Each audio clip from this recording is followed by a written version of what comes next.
जहाँ तक बहुजन मूवमेंट की बात है जी।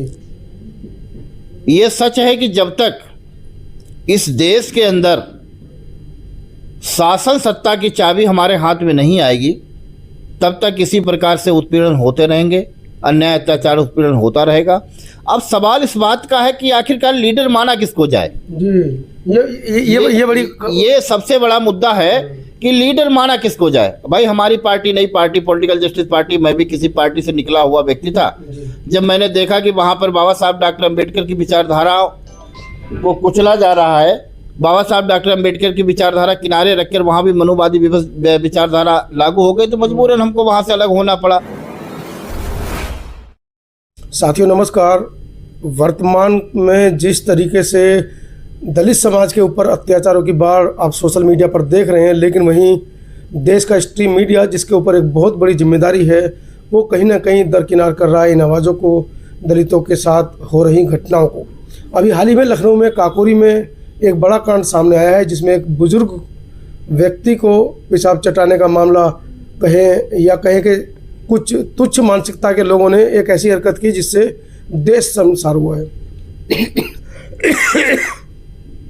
इस मुद्दे पर आज मेरे साथ राजेश सिद्धार्थ हैं, पॉलिटिकल जस्टिस पार्टी के वो राष्ट्रीय अध्यक्ष हैं।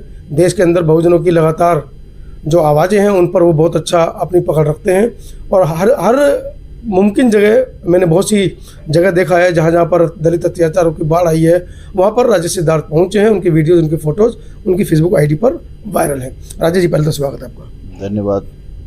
राजेश जी, कैसे देख रहे हैं काकोरी वाले मामले को? मंदिर के अंदर और खासकर के आरएसएस के लोग बताए जा रहे हैं जिन्होंने इस कांड को अंजाम दिया है। देखिए, सोशल मीडिया के माध्यम से मुझे पता चला था कि काकोरी जनपद लखनऊ में एक अमानवीय कृत्य हुआ है। एक बुजुर्ग व्यक्ति जो अनुसूचित जाति के थे, बीमारी से पीड़ित थे, वो उनकी वहाँ कहीं न कहीं हो सकता है जैसे खांसी आ गई थी होगी या कहीं कोई चक्कर वगैरह आ गया होगा, तो निश्चित तौर पर स्वाभाविक रूप से शारीरिक स्ट्रक्चर है तो आदमी की बाथरूम वहाँ पर निकल गई। जिस तरह से मनुवादी लोगों ने उनके साथ कृत्य किया, ये पूरे देश के लिए बड़ी ही शर्म की बात है और ये कोई नई बात नहीं है जी। मैं देख रहा हूँ लगातार पूरे देश के अंदर जो आरएसएस के लोग हैं, जो चाहते हैं कि हमारा देश की एकता और अखंडता कमज़ोर हो, और मुझे एक कहने में कोई फरेज नहीं है कि ऐसे ही लोगों की बदौलत हमारा देश 200 साल अंग्रेज़ों का गुलाम रहा और फिर वही स्थिति आ रही है जी। कि इन्हीं लोगों की बदौलत हमारा देश की एकता और अखंडता कमज़ोर हो रही है। और मुझे ऐसा आभास हो रहा है कि हो सकता है कि कहीं पुनः हमारा देश गुलामी को ना चला जाए। तो ये बड़ी चिंता का विषय है। और ख़ास तौर पे जो धर्म के ठेकेदार हैं, जो अपने आप को देश को हिंदू राष्ट्र बनाना चाहते हैं, उनकी मानसिकता इतनी दूषित है कि वो इस तरह से कृत्य पूरे देश के अंदर कर रहे हैं। चाहे वो चीफ जस्टिस ऑफ इंडिया के ऊपर जूता फेंकने की बात रही हो, वो भी कहीं न कहीं जातिवादी व्यवस्था का शिकार हुए। हरिओम वाल्मीकि रायबरेली में जो पीट पीट के मारे गए, वो भी कहीं न कहीं यही धार्मिक लोगों की जो सोच है, उनकी गंदी सोच का वो शिकार हुए। हरियाणा के अंदर आईपीएस अधिकारी ने जो अपने प्राण गंवाए, जो उन्होंने अपनी आत्महत्या की, वो भी कहीं न कहीं यही इन्हीं सनातनियों, इन्हीं हिंदू धर्म के ठेकेदारों की देन है। तो पॉलिटिकल जस्टिस पार्टी लगातार इस संघर्ष कर रही है और ये चाह रही है कि देश में ऐसा कृत्य करने वाले लोगों के खिलाफ ऐसी सजा का प्राविधान रखा जाए ताकि दूसरे लोग कभी ऐसी गलती ना करें। क्या लग रहा है, जिस तरीके से खासकर दलित समाज पहले तो अनुसूचित जाति की दूसरी जातियों के साथ इस तरह के कृत्य होते थे, लेकिन अब तो पासी समाज के साथ इतनी बड़ी घटना हुई है, वो भी एक बुजुर्ग के साथ में। देखिए, पासी समाज, धोबी समाज, धानुक समाज, वाल्मीकि समाज, चमार समाज की नहीं है। यहाँ पे बात है जो 85% बहुजन समाज है, ये 15% लोगों ने इनको कभी भी हिंदू नहीं माना, ना हिंदू माना और ना ही इनको इंसान माना। लेकिन दुर्भाग्य इस समाज का इतना बड़ा है कि अभी जैसे बैकवर्ड समाज के लोग हैं, वो अपने आप को सीना ठोकते हैं कि मैं असली हिंदू हूँ। जी। हिंदू का पूरा धर्म का पूरा ठेकेदारी उन्होंने ही ले रखी है।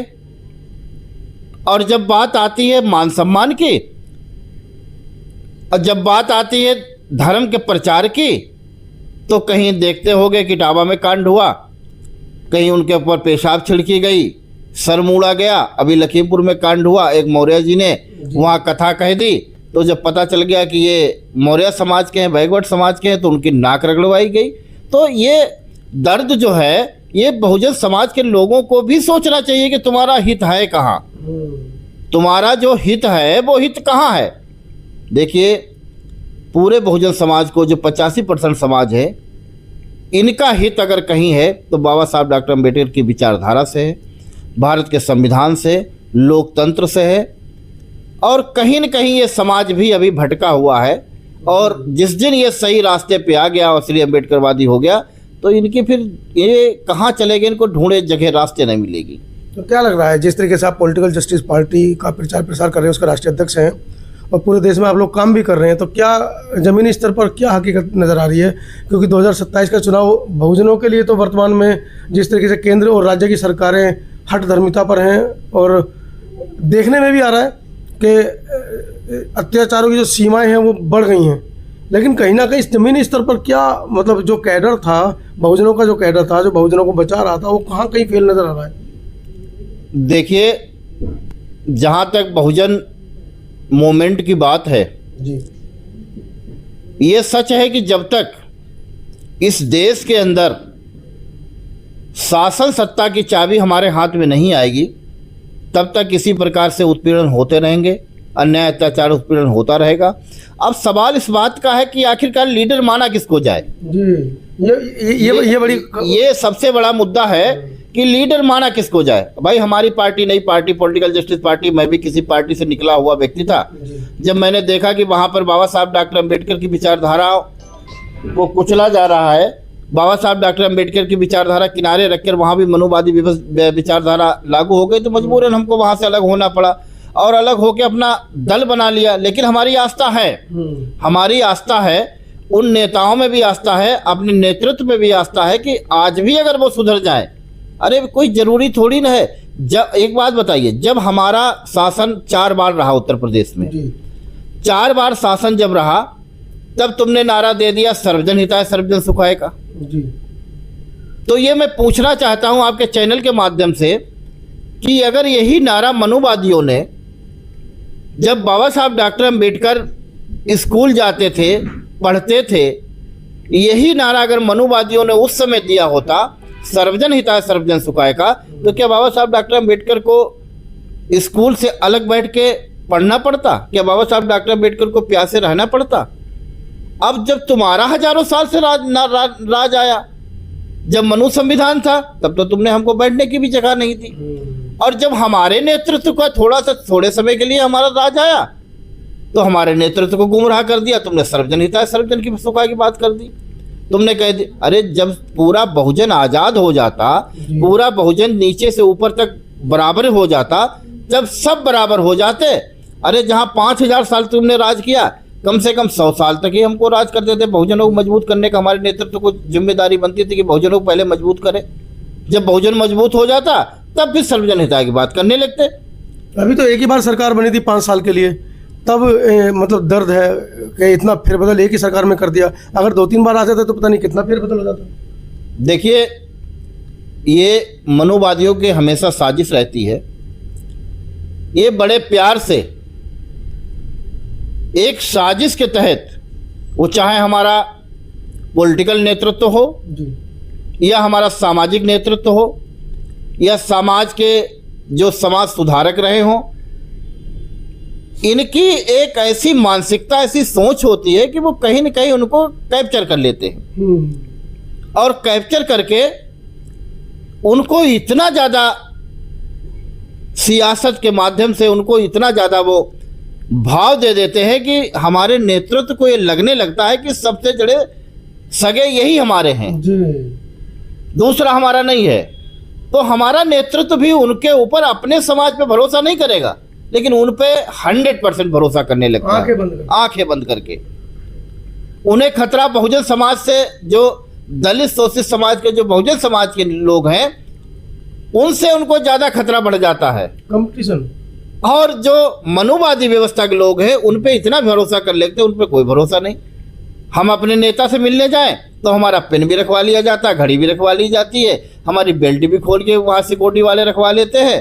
यानी हमसे खतरा है, हम अपने नेता को वहाँ पे जाके सियासत कर देंगे।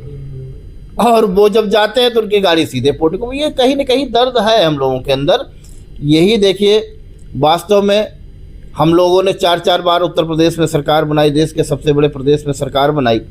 हमारा नेतृत्व तो आज भी अगर सुधर जाए और मनुवादियों को किनारे कर दे, पूरे बहुजन को अपना गले लगा ले, तो आज भी हम लोग दिल्ली पे राज करने में कोई देर नहीं करेंगे। एक ऑडियो वायरल हो रही है चंद्रशेखर की, उसमें वो कहता हुआ सुनाई दे रहे हैं। अब उसकी तफसीर तो नहीं की जा रही है, लोग कह रहे हैं AI जनरेटेड वॉइस है, लेकिन जिसने डाली है वो पूरे विश्वास के साथ कह रही है कि ये ओरिजिनल वॉइस है। उसमें वो कह रहे हैं कि मायावती ने काशीराम जी की छाती पर बंदूक रखवा के उनके भाई ने, इस तरीके से वो प्रसंग बता रहे हैं कि उन्होंने पार्टी की राष्ट्रीय अध्यक्ष बनी है। देखिए, अब ऑडियो तो हमने भी सुनी है जी। अब उसकी तह तक हम नहीं जाना चाहते, लेकिन अगर ऑडियो ये सही है तो इस तरह की अनर्गल बात नहीं करनी चाहिए। अगर इस तरह से तुम अनर्गल बात कर रहे हो तो कमियां तो बहुत सी हैं, बहुत लोगों में कमियां हैं। यही है ना कि हमारा अपना व्यक्ति अपने लोगों की कमियां उजागर करने में कोई देर नहीं करता है, वो तुरंत कमियां उजागर करने लगते हैं। ठीक है, तुम्हारा दल अलग है उनसे, नहीं भाई, हमारी भी पार्टी अलग है, लेकिन कहो कि हमने अपने नेतृत्व को, ऐसा नहीं कि अगर मान लो 1-2 कमी रही है नेतृत्व में तो 100 उसमें भलाई भी है। अच्छा। आज जो देन है इसमें मुझे कहने में कोई फर्ज नहीं है। आज पूरे देश के अंदर जब संविधान को पूरी तरीके से लागू अगर देश में हुआ है और बहुजन पूरा अपने पैरों पे खड़ा हुआ है, तो ये कहीं न कहीं हमारे दलित नेतृत्व की देन है, तो उस पर उंगली नहीं उठानी चाहिए। मैं इसकी कड़े शब्दों में निंदा करता हूँ कि अगर उन्होंने इस तरह से कोई षड्यंत्र रचा है और ऐसा उन्होंने वीडियो वायरल कराया, अगर ऐसे शब्द कहे हैं, तो इससे घिनौना काम कोई हो ही नहीं सकता है। अरे तुम्हें अपने आदमी को ही उजागर करने के लिए लगा, और मुझे तो नहीं लगता है, मैं भी उस पार्टी में रहा तो हमें तो नहीं लगता है कि ऐसा कुछ हुआ होगा।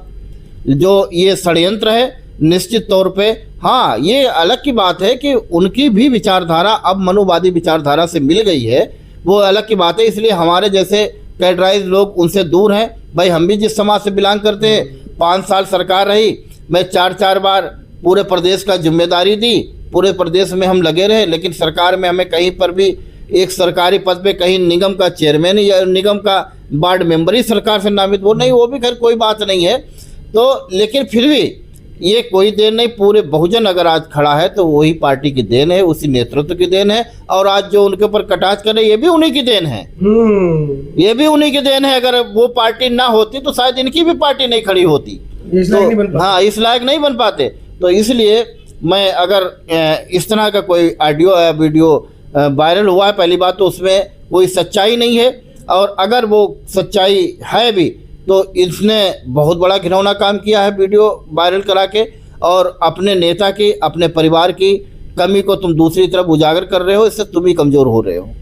तो पॉलिटिकल जस्टिस पार्टी PJP को लेकर आप चल रहे हैं, क्या कहाँ तक पहुँचे हैं, कहाँ तक सफलताएं मिली हैं? क्योंकि मुझे लगता है 5 साल हो गए हैं पार्टी को आए हुए समय हुए। अब देखिए, ऐसा है कि अभी धीरे धीरे हमारा पार्टी का संगठन खड़ा हो रहा है। जितने हमारे संसाधन हमारे पास है उतने संसाधनों में हम काम कर रहे हैं। निश्चित तौर पे जिन लोगों ने पार्टी बनवाई, जिन लोगों ने पार्टी चलवाने का आश्वासन दिया, तो उनने निश्चित तौर पे हमारे साथ विश्वासघात किया जी।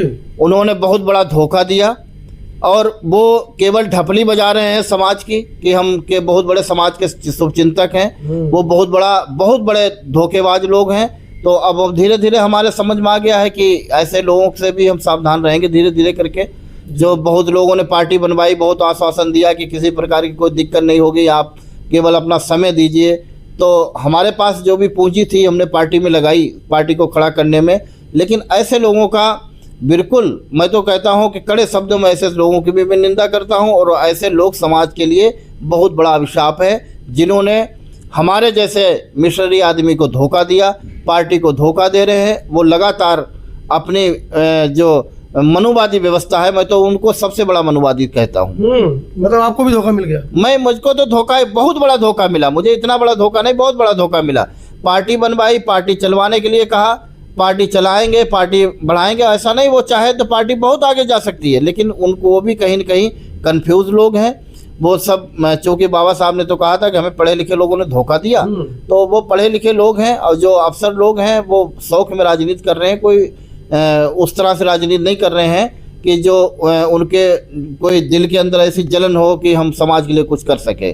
तो उनका भी कहीं न कहीं धोखा दिया। धीरे धीरे जो हमारे संसाधन है, जितनी व्यवस्था है, उतनी पार्टी चला रहे हैं, संगठन चला रहे हैं। धीरे हम नहीं रहेंगे दुनिया में तो कोई बात नहीं, हमारे बच्चे उसमें जो है कभी न कभी चलेगा, और कोई ऐसी प्रक्रिया होगी कि निश्चित तौर पे हमें संसाधन भी फिर मिलेंगे। तो लोग, बहुत से लोग नाराज हैं बसपा से, बहुत से लोग नाराज हैं एएसपी से, और भी दलितों के संगठन हैं, बहुत से लोग नाराज हैं। अगर वो चाहे राजनीति में अपना प्रादुर्भाव करना, राजनीति में आना, तो क्या आप मैसेज देना चाहेंगे?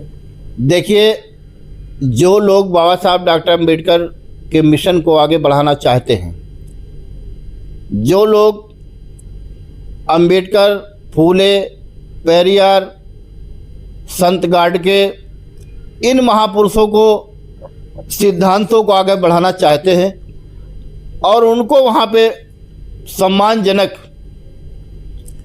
पद नहीं मिल रहा है, काम करने का प्लेटफार्म नहीं मिल रहा है, तो पॉलिटिकल जस्टिस पार्टी का राष्ट्रीय अध्यक्ष होने के नाते मैं सबको आह्वान करता हूं कि आइए, ये भी बाबा साहब का मिशन है, ये भी संगठन है, आपका अपना संगठन है, लोकतांत्रिक संगठन है। अभी मैं अध्यक्ष हूं, थोड़े दिन के बाद हम अध्यक्ष नहीं रहेंगे, तो आइए इस मोमेंट को आगे बढ़ाइए। हमारी जितनी सामर्थ्य थी हम यहाँ तक खींच के पार्टी को लाए।